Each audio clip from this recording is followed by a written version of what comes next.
experts warn of the growing spread of bird flu H5N1, which has already killed 208 million birds globally and infected 200 mammals. The H5N1 virus could potentially mutate and spread to humans, but the risk to the public is currently considered very low. The World Health Organization is preparing for any change in the status quo and has recorded 830 human cases of H5N1 infection in the past 20 years, with 457 fatalities. The WHO is engaging with manufacturers to ensure supplies of vaccines and antivirals would be available for global use.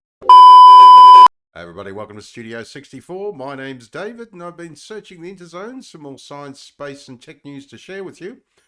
And I came across this at Australia's ABC, following up on a video which I did yesterday, which I've linked down below the description here.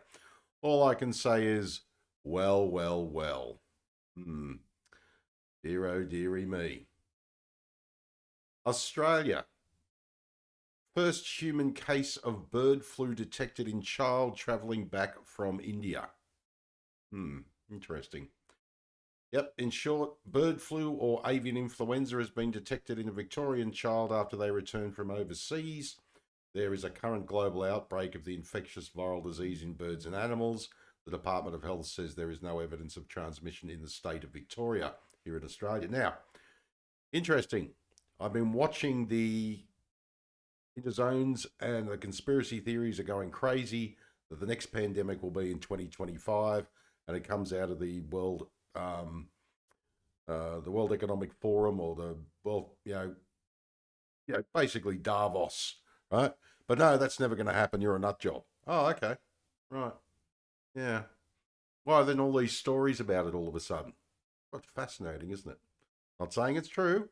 All I'm saying is I reckon we're going to have another pandemic next year, and it will be very interesting to watch.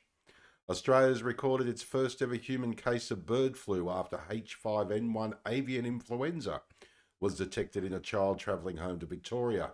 The Victoria Department of Health confirmed the child returning to the country became unwell in March and subsequently tested positive to the avian influenza, also known as bird flu. The child experienced a severe infection but is no longer unwell and has made a full recovery, the spokesperson said. Yes, dropping these little hints that this stuff is going to happen, why all of a sudden are we seeing all these news stories popping up everywhere, not just in Australia but overseas? Contact tracing has not identified any further cases of avian influenza connected to this case. The department reassured the community that the chance of additional human cases was very low. Yes, I believe that when I see it. Avian influenza does not easily spread between people, the spokesperson said. Okay, well, yeah, interesting. Now, the case is not linked to egg farm outbreak, which is the video I did yesterday. Avian influenza is an infectious disease of birds that is not commonly detected in humans. There are many strains of avian influenza, and the Department of Health said most of them don't infect humans. Some subtypes, including H5N1, are more likely to cause disease and death in poultry, a spokesperson said. Including H5N1. Well, that poor little girl, thankfully she's recovered, but she's human. Yes, and made her very unwell.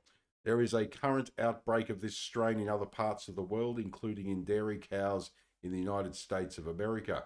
One dairy worker in America recently tested positive for the virus, even though it doesn't get to humans, apparently, this particular one. Though I must point out that the virus that has attacked the chickens in the state of Victoria in Australia is a different outbreak. Yeah. But this H5N1, right, is the one that we're concerned about. Millions of wild birds have died in the avian influenza H5N1 outbreak sweeping the world since 2020. It comes as hundreds of thousands of chickens at an egg farm in Victoria were being euthanized after the disease was detected there. The property near Meredith in the state's west is in quarantine. Yeah, the Department of Health said the Victorian child has no links to the egg farm outbreak. Bird flu in poultry was last detected in Australia in 2020. Now, my point for this video is we've got to prepare. We can see what's coming. find it quite fascinating the way that we are gaslit by, as I call it, by the powers that be. I'm going to drop in a little video here of Bill Gates in 2015 and what he had to say about the coronavirus pandemic that he basically predicted. And then the next video clip is him going, why are all these conspiracy theorists saying it's something to do with me and Dr. Fauci? Let's just have a little look at this.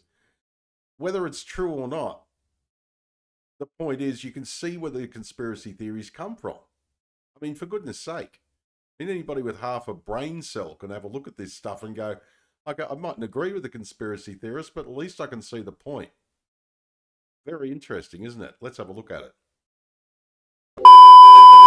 Today, the greatest risk of global catastrophe doesn't look like this. Instead, it looks like this. If anything kills over 10 million people in the next few decades, it's most likely to be a highly infectious virus rather than a war. Now, part of the reason for this is that we have invested a huge amount in nuclear deterrence, but we've actually invested very little in a system to stop an epidemic. We're not ready for the next epidemic. The failure to prepare could allow the next epidemic to be dramatically more devastating than Ebola. The best lessons, I think, on how to get prepared are, again, what we do for war. We need a medical reserve corps, lots of people who've got the training and background who are ready to go with the expertise. And then we need to pair those medical people with the military, taking advantage of the military's ability to move fast, do logistics, and secure areas. We need to do simulations, germ games, not war games, so that we see where the holes are. Finally, we need lots of advanced R&D in areas of vaccines and diagnostics. There are some big breakthroughs, like the adeno-associated virus, that could work very, very quickly. Now, I don't have an exact budget for what this would cost, but I'm quite sure it's very modest compared to the potential harm. The World Bank estimates that if we have a worldwide flu epidemic, global wealth will go down by over $3 trillion, and we'd have millions and millions of deaths. If we start now, we can be ready for the next epidemic. Thank you.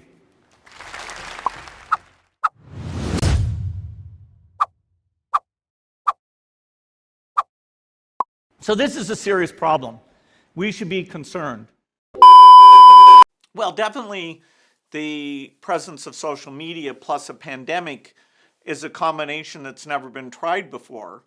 And nobody would have predicted that I and Dr. Fauci would be so prominent in, really kind of evil theories about, did we create the pandemic? Are we trying to profit from it? And on and on. And so, I'm very surprised by that.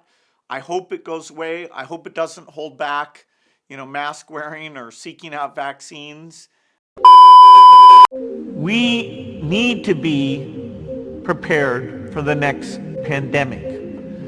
We're not prepared for COVID-19, so we need to do better. And we need to be committed to make sure all tools get out to everyone in the world. China's expertise and resources and manufacturing capacities will help us meet those needs. All right, well, my name is David. Thanks for joining me for another Studio 64 Science, Space and Tech News update. I shall see you in the next one. If you enjoyed this video, please like, share, subscribe. Greatly appreciate. If you're up for it, drop a comment down below the video because I'd love to hear what you think. All right, take care. And as I always say, if you can't be good at it. And as I say, keep your eye out because next year we may be going through the same thing we did in 2020. I hope not, but all the signs are pointing in that direction, sadly. All right, so keep safe. And as I also always say, my brain hurts!